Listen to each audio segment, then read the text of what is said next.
What's up, guys? Justin here with LPS Fab. I am going to do my damnedest to get back on YouTube and start providing some content again. And the first video I'm going to make is showing off the new shop. A little sunny out here.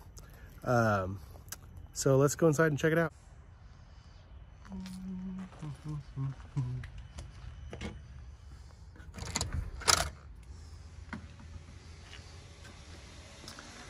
All right, guys, so this is it. This is our new 6,000 square foot shop I just got finished building. And it has been an absolute insane amount of work. So this has been 2 years in the planning and about a year in actual building. The shop has been down and not making parts for about 3 months now, which was about 2 months longer than I had hoped. But a lot of this work I've been doing myself. So it's been a really, really big undertaking. The shop itself was put up by some guys called Migos Construction. They have been freaking awesome. They're doing some other work around my property, and big shout out to those guys. They are rad. But this is it. So I'm gonna show you guys around. So as we walk in the front door here, obviously still a huge mess, but we're getting everything together, getting kind of the layout figured out and how we're gonna, have everything positioned for efficiency and getting work done in here. Basically, it's just me and my wife right now that'll be working in here, kind of just me at the current moment until I get machines going. Lay's actually running in the background up there. But this is it. So walk in the front door is my desk. This will be where I'm sitting designing stuff and programming. And then we have our little inventory and shipping area. This will be getting expanded on because we don't have very much inventory right now, and it's already filled up most of the shelves. So we'll be getting more shelves and probably expanding out here into the floor and around with shelving so that we have kind of the shipping table in the middle of all the product. And then over here in this corner is going to be the bathroom. That's what all this lumber is for. So just a little bathroom there. It'll have a little wash tub sink on the outside of the bathroom. And then on this wall, we'll have a little kitchenette. So we'll have a little sink, an refrigerator, maybe a little table to sit at and eat. So when I do eventually get employees again, we have a little spot to eat lunch and keep our food cold, and maybe a little microwave or whatever. We're running mini splits.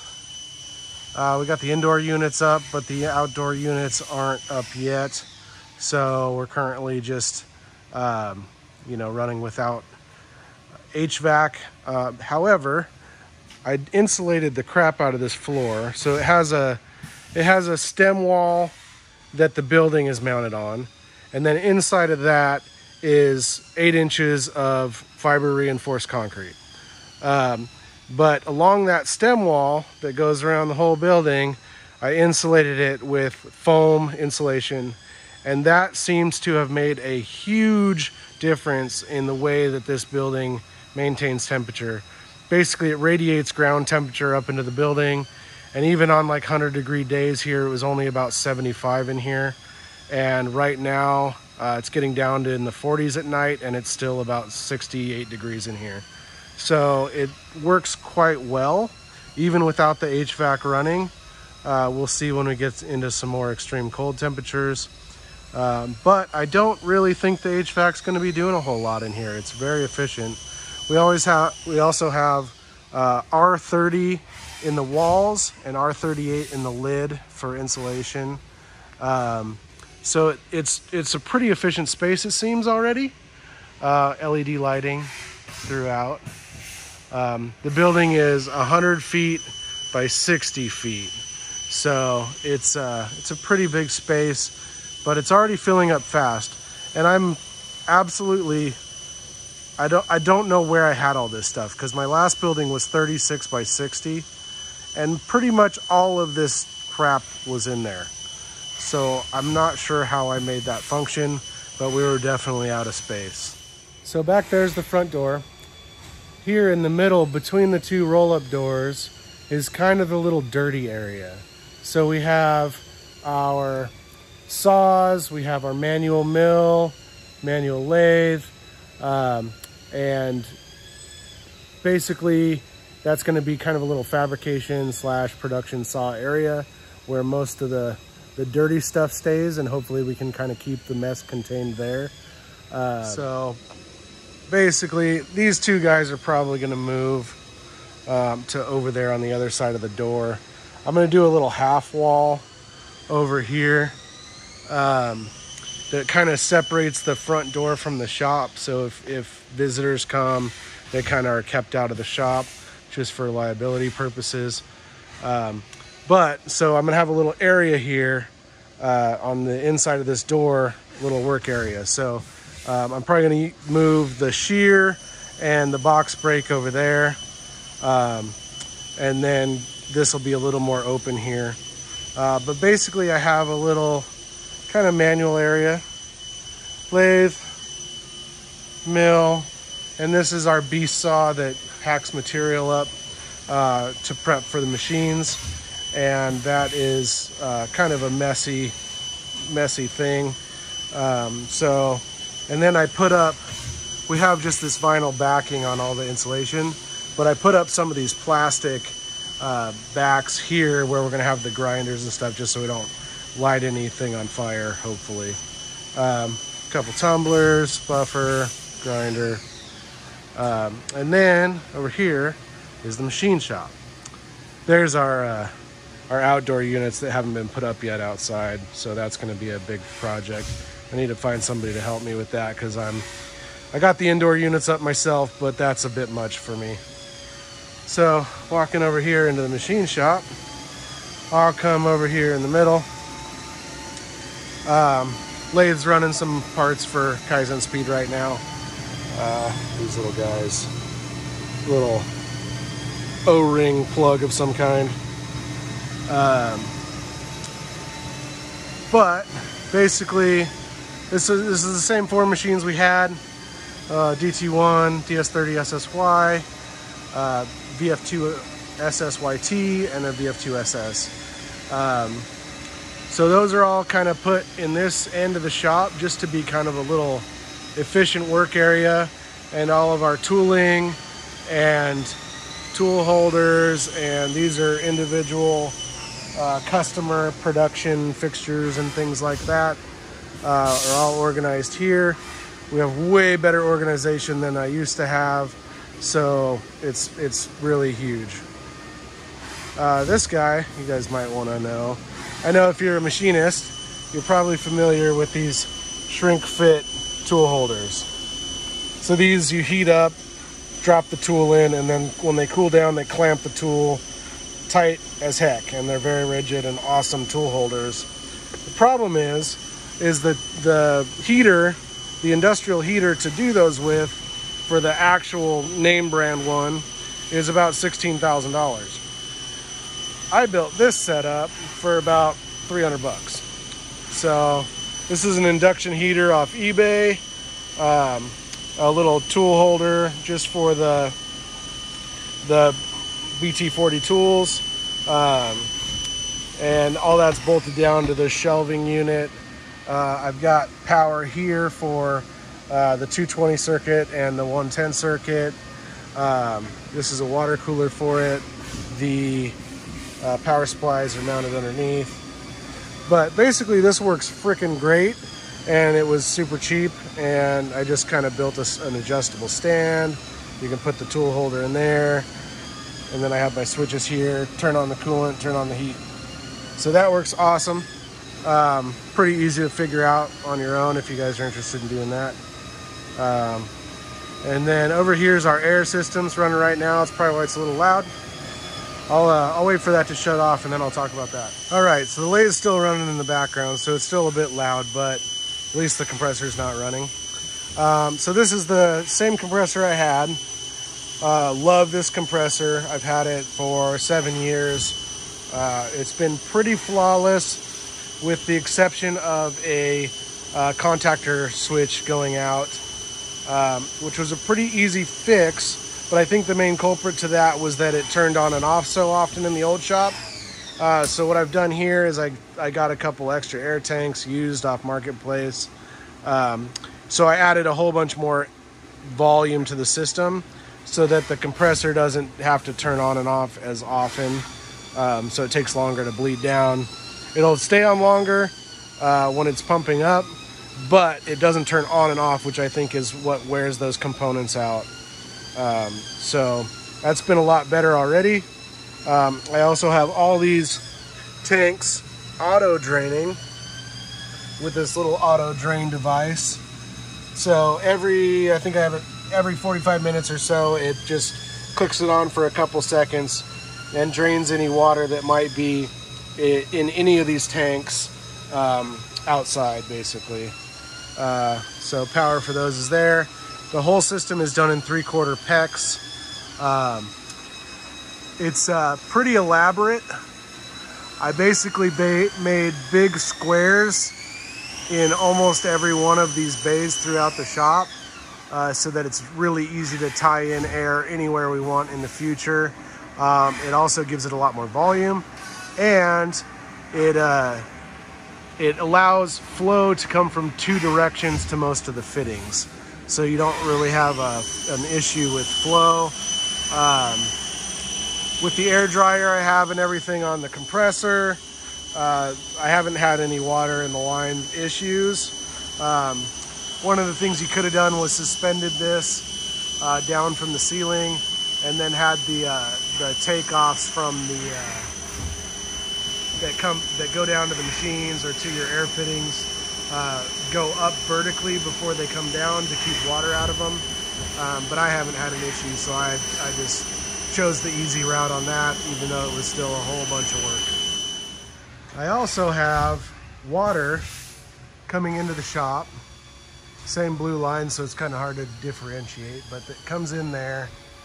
So there's air line and then water line, and then I have it come down to my coolant barrel.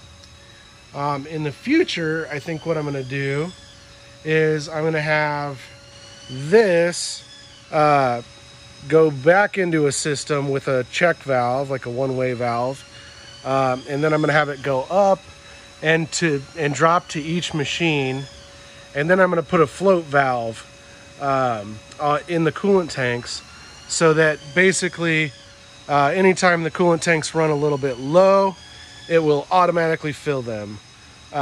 This is kind of my cheap solution. This is my little mixer, and I know about what it takes.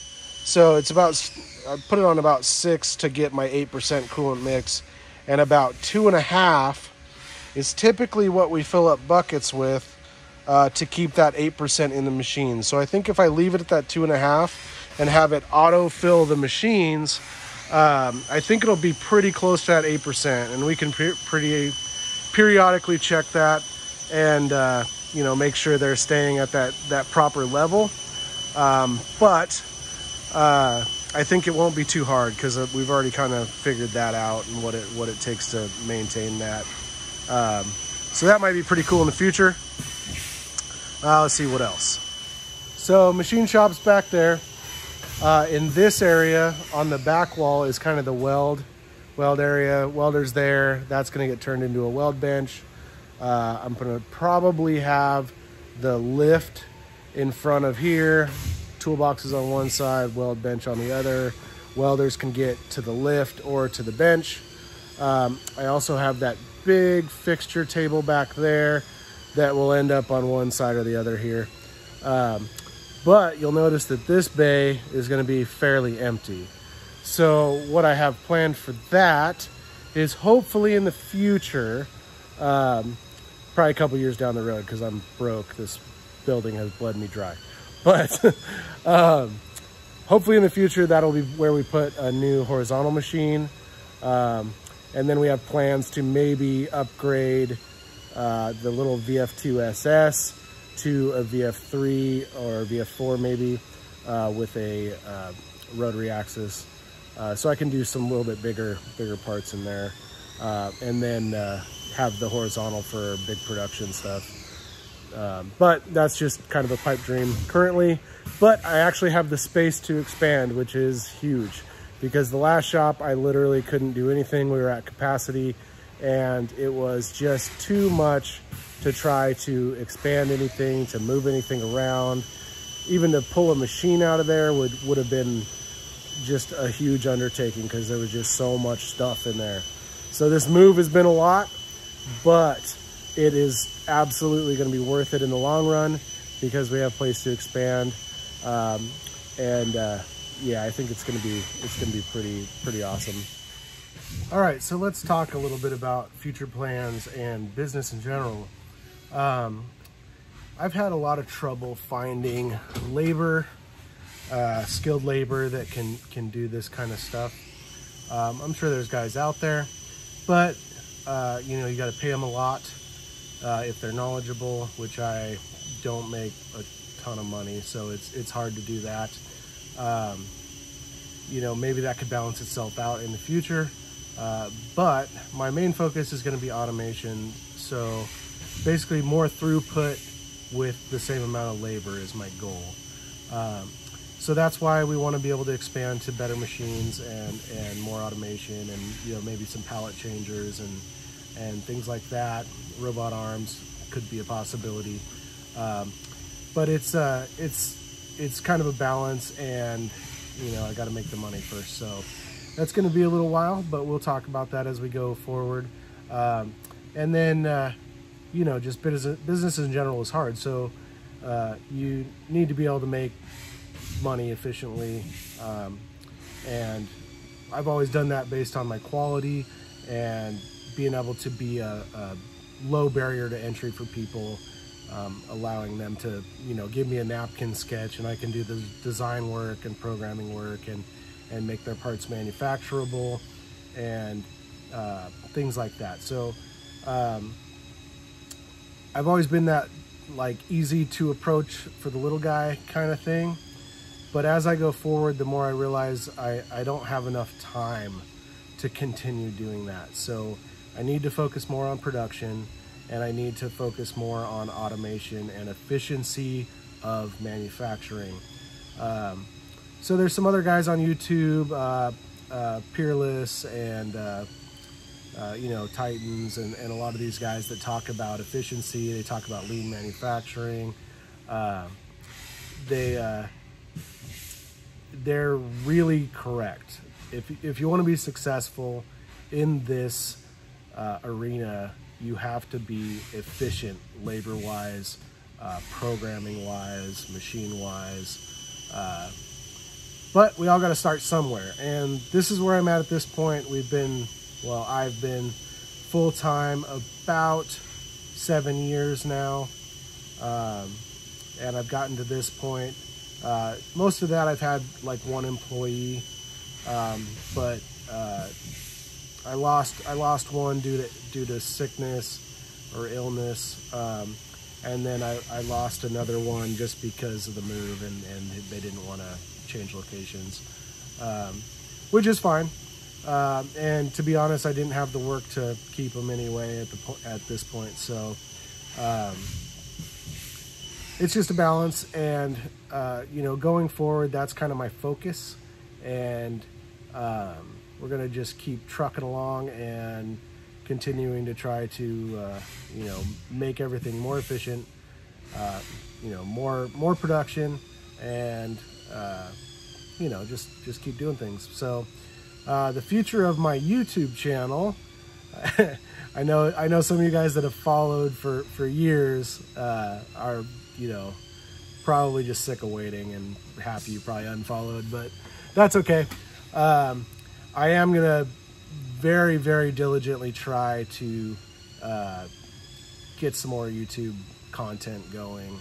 I think being in this new space, having the efficiency, having a little more time since it's at my home, I don't have a commute, I'm not dealing with back and forth time and trying to spend time with the family.